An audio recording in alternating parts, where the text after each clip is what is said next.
કથાની સુંદરતા વધારી એવી સુંદરતા મારો મહાદેવ તમારી અને તમારા પરિવારની વધારે એવી હૃદયથી ભગવાન શિવને હું પ્રાર્થના કરું છું. કારણ કે કથાની સુંદરતા તો આપ સૌની ઉપસ્થિતિ છે. આપ સૌ સામે બેઠા હો તો કથાની શોભા છે ને. પછી એટલે કથામાં બેઠનાર માણસ ઊંઘતો હોય, એ ઝોલા ખાતો હોય. કોઈ માણસ ઝોલા ખાતો હોય ને તો મેં ઝોલા ન માની, એમ ભગવાનની વંદના માની, એ વંદના કરે છે, ભગવાનને પગે લાગે છે. અને કોઈ કથામાં પ્રેમથી નિંદ્રા લઈ જાય તો નિંદ્રા સમાધિ સ્થિતિ, એ સમાધિ સ્થિત છે એવું માનવાનું આપણે. અને આપણી બાજુમાં કોઈ જો માણસ ઊંઘ લેતો હોય ને તો તને ઊંઘવા દેજો, તેને જગાડતા નહીં. માણસને ઘરમાં નિંદર નથી આવતી, બિસ્તરમાં માણસને નિંદર નથી આવતી ને ભગવાનની કથામાં જો બેઠા બેઠા નિંદર આવી જતી હોય તો ભગવાનની કથા કેટલી શાંતિ આપનારી કથા છે, મનને કેટલી સંતુષ્ટ કરનારી કથા છે. તેથી સૌને શિવ મહાપણ કથામાં પ્રીતિ થતી નથી, શિવ મહાપણ કથામાં સૌને પ્રેમ થતો નથી એવું શિવ મહાપણ ગ્રંથ કહે છે. શિવ મહાપણ કહેતી है એમ નહીં, શિવ મહાપણ ગ્રંથ કહે છે. शिव महापण ग्रंथ में कहा है, कहती है नहीं. जन्मांतरे भवे पुण्यम, जन्मांतरे अनेक जन्मों जेने मोटा मोटा पुण्यो कर्या छे તેને શિવ મહાપણ ગ્રંથમાં પ્રેમ જાગે છે, સૌને નહીં. કેટલી સુંદર વાત કરી છે. હું શ્લોકાત્મક કથા કહેવાનો પ્રયાસ કરું છું તેથી તમને સૌને એવું ન લાગે કે આ એક બની બેસાડેલી વાત છે. અને પહેલે પણ કહ્યું એક એક શ્લોક મહાદેવની પૂજા છે, એક એક શ્લોક આલોક અને પરલોકને પાવન કરનારા છે અને દેવ ભાષા છે. તેથી ભગવાન વ્યાસ બોલે છે, जन्मांतरे भवे पुण्यम मह्यद्यस्य सुधीमतः. सुधीमतः श्रेष्ठ बुद्धिमान, श्रेष्ठ धी बुद्धि, જેની શ્રેષ્ઠ બુદ્ધિ છે, શ્રેષ્ઠ બુદ્ધિમાન મનુષ્ય સુધીમતઃ. બુદ્ધિમાન મનુષ્ય જેને પૂર્વ જન્મમાં મોટા મોટા પુણ્યો કર્યા છે તેમને શિવ મહાપણ ગ્રંથમાં પ્રેમ જાગે. તસ્ય પ્રીતિ ભવે તત્ર મહાભાગ્યવતો મુને, મહાભાગ્યવતો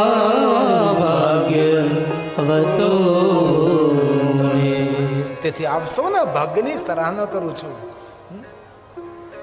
સૌને શિવ મહાપણ ગ્રંથમાં પ્રેમ જાગે જ નહીં. આ 3 કલાક બેસવું કોઈ સહેલી વાત નથી. માણસ ઘરમાં 3 કલાક બેસી શકતો નથી. અહીંયા 3 કલાક સુધી માણસ શાંતિથી ભગવાનની કથાનું શ્રવણ કરે છે. એ પુણ્ય એકત્ર કરી રહ્યો છે, તેમનું પણ મંગલ કરી રહ્યો, તેમના પરિવારનું પણ મંગલ કરી રહ્યો છે. શિવ મહાપણ ગ્રંથમાં ભગવાન મહર્ષિ વેદવ્યાસજી બહુ એક સરસ વાત કરી છે. કોઈ દેવતાઓની કથા સાંભળો, જે કથા સાંભળે તેનું જ કલ્યાણ થાય છે. પણ જે મહાદેવની કથાનું શ્રવણ કરે છે, કથા સાંભળે છે, તેનું પણ કલ્યાણ થાય છે અને તેના સંપૂર્ણ પરિવારનું પણ કલ્યાણ થાય છે. જેવી રીતે વૃક્ષને જલ અર્પણ કરીએ, વૃક્ષના થડ દ્વારા, ડાલી દ્વારા પર્ણને જલ મળે છે, એવી રીતે પરિવારમાંથી કોઈ એક વ્યક્તિ કથા સાંભળતો હોય પણ કલ્યાણ તો પૂરા પરિવારનું થાય. અરે પૂરા પરિવારનું કલ્યાણ થાય એમ નહીં, પોતા પૂર્વજોનું પણ કલ્યાણ થાય છે. આપણા દાદા, પરદાદા, એના દાદા પૂર્વજોનું મંગલ કરનારી કથા છે. એ ભગવાન મહાદેવનો મહિમા છે, કોઈ સામાન્ય મહિમા નથી. એટલે આપણે તો શિવ મહાપણ ગ્રંથનું દ્વાર પણ નથી ખોલ્યું, હજી તો ખાલી દ્વારે આવ્યા છીએ, शिव महापण ग्रंथ ની वंदना करिए છીએ.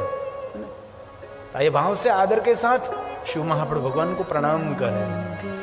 वंदे शिव पुराणम. એકલા નહીં, આપણે સૌ ભેગા મળીને ભગવાન મહાદેવના વાંગમય સ્વરૂપ ભગવાન શિવજીની શબ્દ મૂર્તિ શિવ મહાપણ ગ્રંથને પ્રણામ કરીએ છીએ. જે કોઈ નિત્ય શિવ મહાપણ ગ્રંથનું પૂજન કરે ને દિને દિને અશ્વમેધસ્ય, તેને રોજ અશ્વમેધ યજ્ઞ કરવાનું પુણ્ય મળે. જે શિવ મહાપણ ગ્રંથની પૂજા કરે છે. આપણે કથાનો પ્રારંભ થાય એ પહેલાં અમારા આચાર્યો શિવ મહાપણ ગ્રંથની પૂજા કરાવે. શા માટે પૂજા કરાવે છે? આ ગ્રંથનું પૂજન કરવાથી અશ્વમેધ યજ્ઞ કરવાનું ફલ પ્રાપ્ત થાય.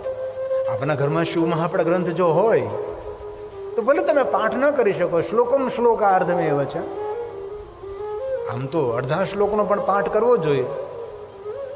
આખો શ્લોક તમે ન ભણી શકો, અડધો શ્લોક સપાપાન મુચ્યતે ક્ષણાત. એ મનુષ્ય ક્ષણમાં જીવનના દરેક પાપ એટલે નકારાત્મક પ્રવૃત્તિ, નકારાત્મક વૃત્તિ, નકારાત્મક વિચાર. પાપ એટલે જેને આપણે જોઈ શકીએ પાપ નહીં. પાપનો અર્થ થાય છે નકારાત્મક વિચારધારા, નકારાત્મક વૃત્તિ, નકારાત્મક પ્રવૃત્તિ, અને પાપ કહ્યા છે. શ્લોકમ શ્લોકાર્ધમેવ છે, સપાપાન મુચ્યતે ક્ષણાત. એક ક્ષણમાં એ મનુષ્ય પોતાના દરેક પાપ કર્મોમાંથી મુક્ત બને છે. આ શિવ મહાપડ ગ્રંથનું પૂજન કરવાથી, શિવ મહાપડ ગ્રંથોનો પાઠ કરવાથી, તેથી આપના કોઈના ઘરમાં શિવ મહાપડ ગ્રંથ હોય તો પાઠ ન કરી શકો તો પૂજન કરજો, પૂજન ન કરી શકો તો પ્રણામ કરજો. રોજ ઘરથી બહાર નીકળીએ આપણે કામ ધંધા માટે, વ્યવસાય માટે, ઓફિસે, ફેક્ટરીએ, તો આપણા દેવસ્થાનની અંદર શિવ મહાપડ ગ્રંથ બિરાજમાન હોય તો તેને આપણે પ્રણામ કરી લઈએ. નમસ્કુર્યા સર્વદેવાર્ચનમ. વિશ્વના દરેક દેવી દેવતાઓની પૂજા અર્ચન કરવાનું ફલ પ્રાપ્ત થઈ જાય. કેટલો સુંદર મહિમા છે. તેથી આપણે સૌ ભેગા મળી જે ગ્રંથનું 9 દિવસ માટે શ્રવણ કરવાનું છે, સેવન કરવાનું છે, એમને આપણે વંદના કરીએ છીએ ભાવથી અને આદરથી. વંદે શિવ પુરાણમ સર્વદા પ્રસન્ન બુદ્ધિથી વંદન કરવા ખાતર વંદન નહીં, પ્રસન્ન બુદ્ધિથી, પ્રસન્ન ચિત્તથી, પ્રસન્ન ચહેરો. ઘણી વાર મેં કથામાં કહ્યું કે મુખાકૃતિનો મોટામાં મોટો કોઈ મેકઅપ હોય તો પ્રસન્નતા છે. આપણે 2-3 કલાક બ્યુટી પાર્લરમાં બેઠા હોઈએ, ગમે એટલું મોઢું ઉટકી નાખીએ, આપણે વાસણ ઉટકે, એમ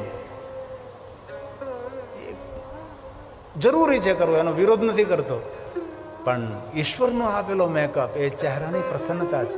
એ પ્રસન્ન બુદ્ધિથી, પ્રસન્ન ચિત્તથી, પ્રસન્ન ચહેરો રાખીને, પ્રસન્ન મુખ મુદ્રાથી ભગવાન મહાદેવ આપના શિવ મહાપડ ગ્રંથની વંદના કરું છું. અને પ્રસન્ન રહેવું એ બુદ્ધિનો વિષય છે. માણસ ખોટું ખોટું દાંત કાઢી શકે છે, પણ ખોટી રીતે માણસ પ્રસન્ન રહી શકતો નથી. તેની નારાજગી,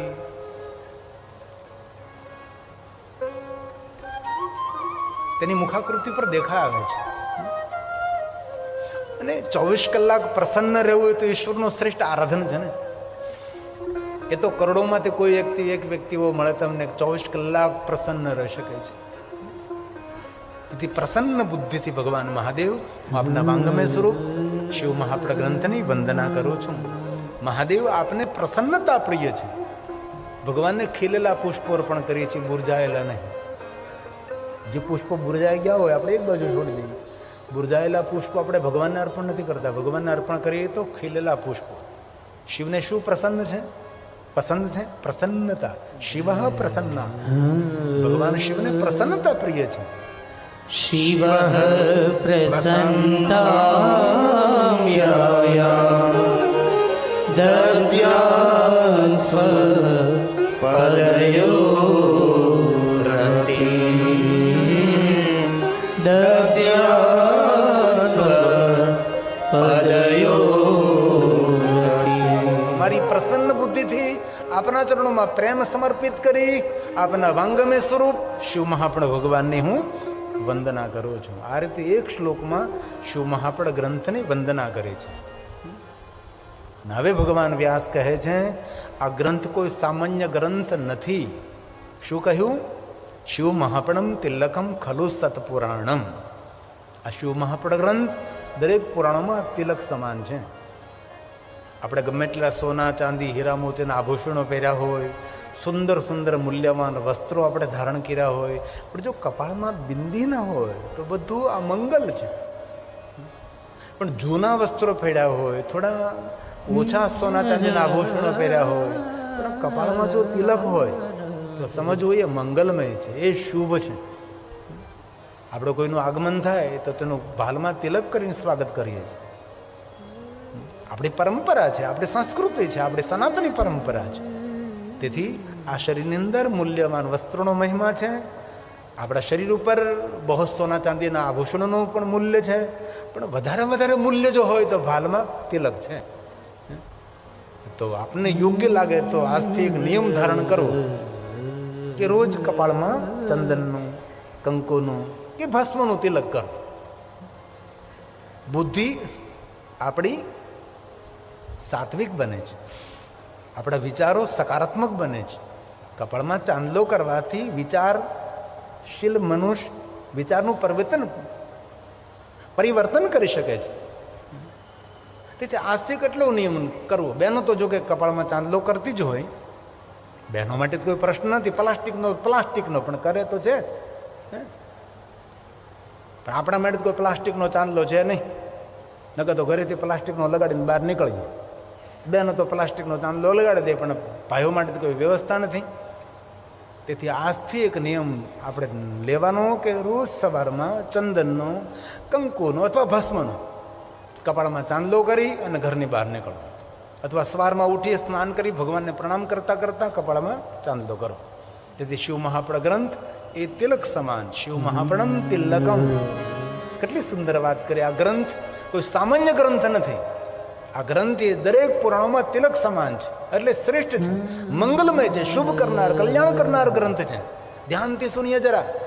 શૈવં પુરાણમિલકં ખલુ સત્પુરાણમ. જેની અંદર સત્ય વસ્તુ ભરપૂર ભરેલી છે. ખલુ, ખરેખર તિલક સમાન છે, શ્રેષ્ઠ છે, વેદ સંમત ગ્રંથ છે. કોઈ તમને પૂછે શિવ મહાપણ ગ્રંથમાં શું છે, તો કે સત્ય વસ્તુ છે,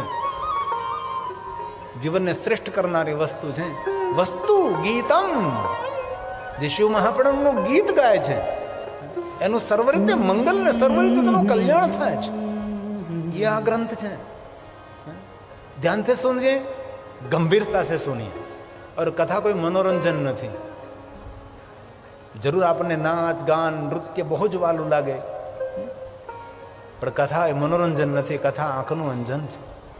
દ્રષ્ટિ બદલે, જીવન બદલે, વિચારશીલ મનુષ્ય વિચારોને બદલી શકે છે. કથા જીવનનું મંજન છે. કથા એક સ્નાન છે. ગંગામાં સ્નાન કરવા તો ત્યાં જવું પડે, શરીર સ્નાન કરે છે. યમુનાનું સ્નાન કરવા માટે યમુનામાં જવું પડે, જ્યારે યમુનાનું શરીર સ્નાન કરે છે. પ્રયાગમાં જવું પડે, જ્યારે ગંગામાં સરસ્વતીનું સ્નાન મળે છે. આત્મા સ્નાન કાં મળે? એ તો ભગવાનની કથામાંથી મળે છે. શરીરના સ્નાન માટે તો ઘણા બધા તીર્થો છે. આત્મા સ્નાન માટે એ ભગવાનની કથા છે. એટલે આપણે શું આત્મા સ્નાન કરી રહ્યા છીએ? જીવનને કઈ વિશેષ પ્રાપ્ત કરવા માટે આપણે બેઠા છીએ. તેથી તમને શ્લોકાત્મક કથા કહેવાનો પ્રયાસ કરું છું. તમે તો ભણેલા ગણેલા ડાયા માણસો છો.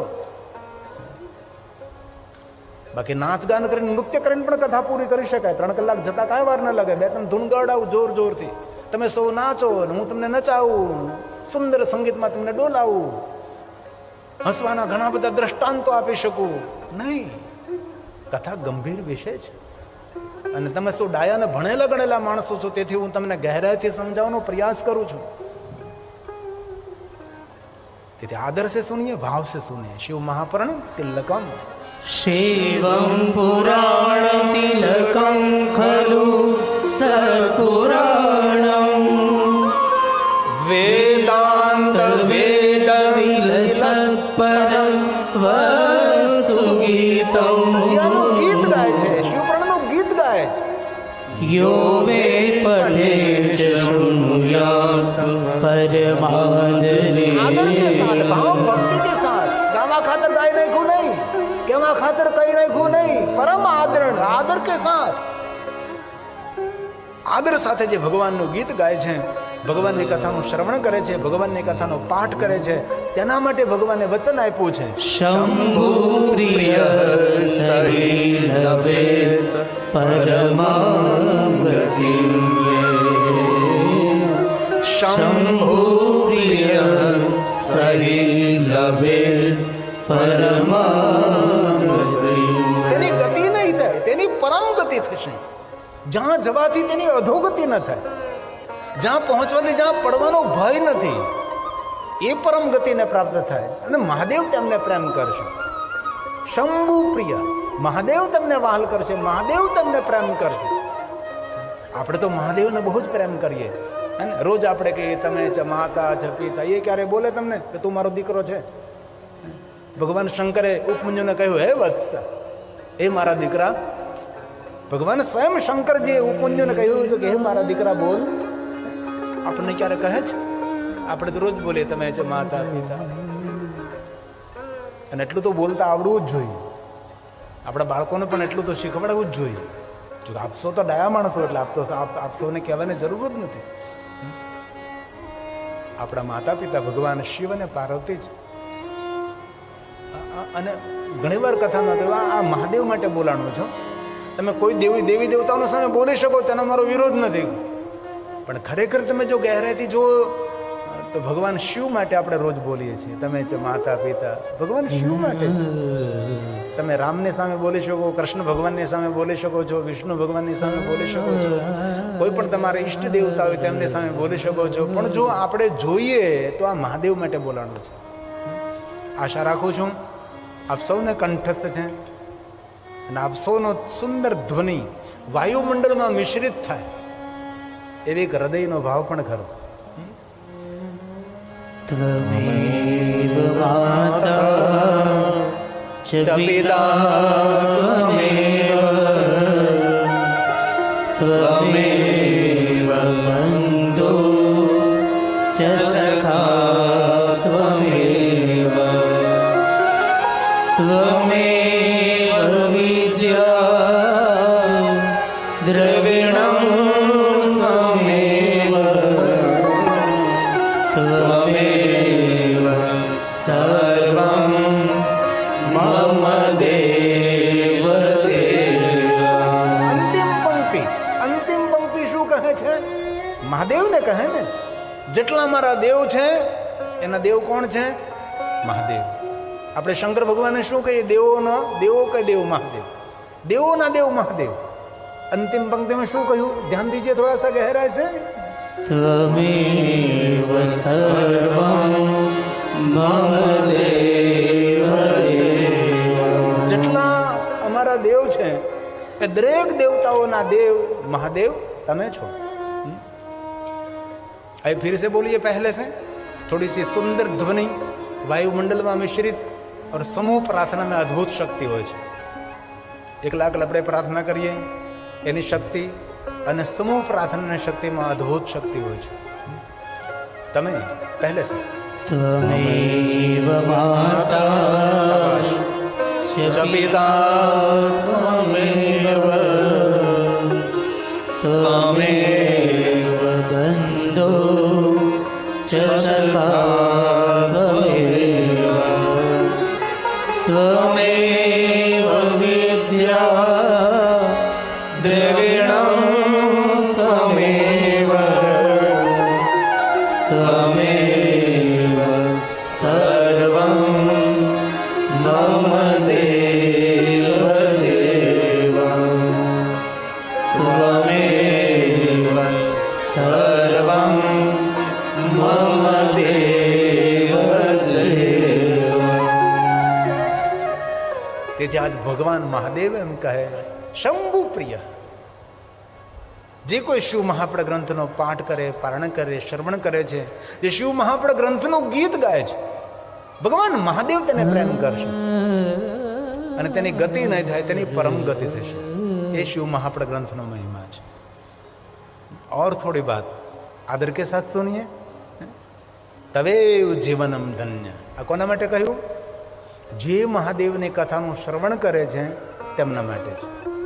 પછી ભાવથી, કુભાવથી, આળસથી, પ્રમાદથી કોઈ પણ રીતે કથાનું શ્રવણ કરે.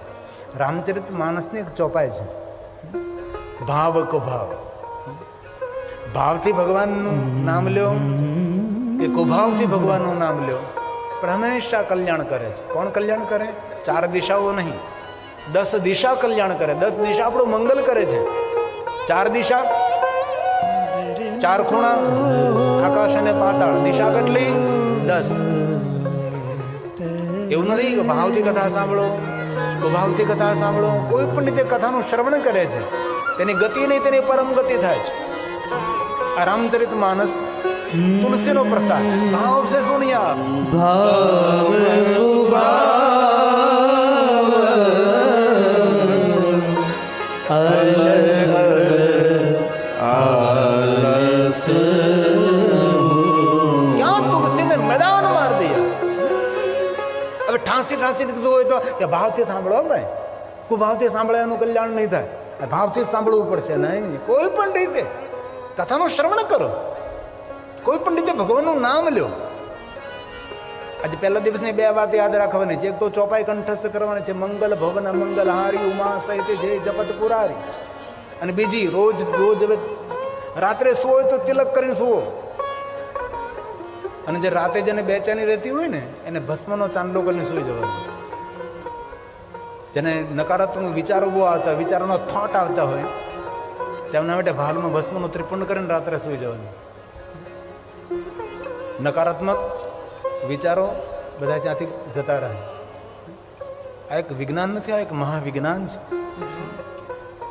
આ તુલસીનો પ્રસાદ, રામચરિત માનસનો પ્રસાદ છે.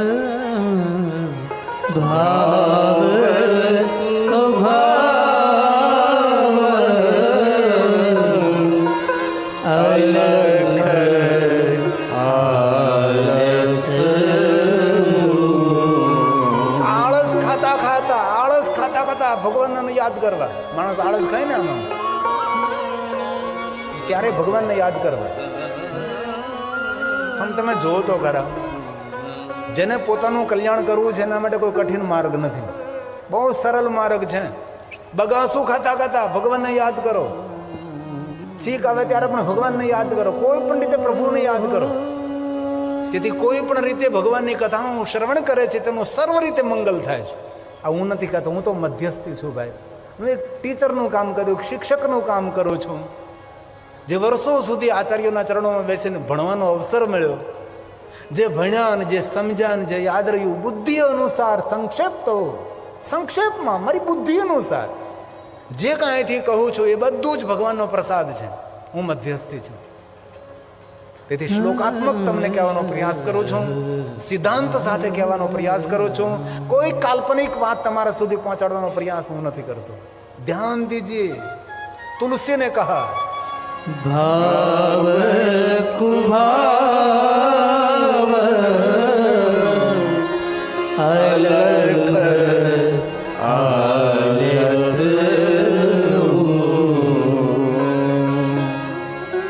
નામ જપત મંગલ દિશી દશ. 10 દિશા મંગલ કરે છે. નામ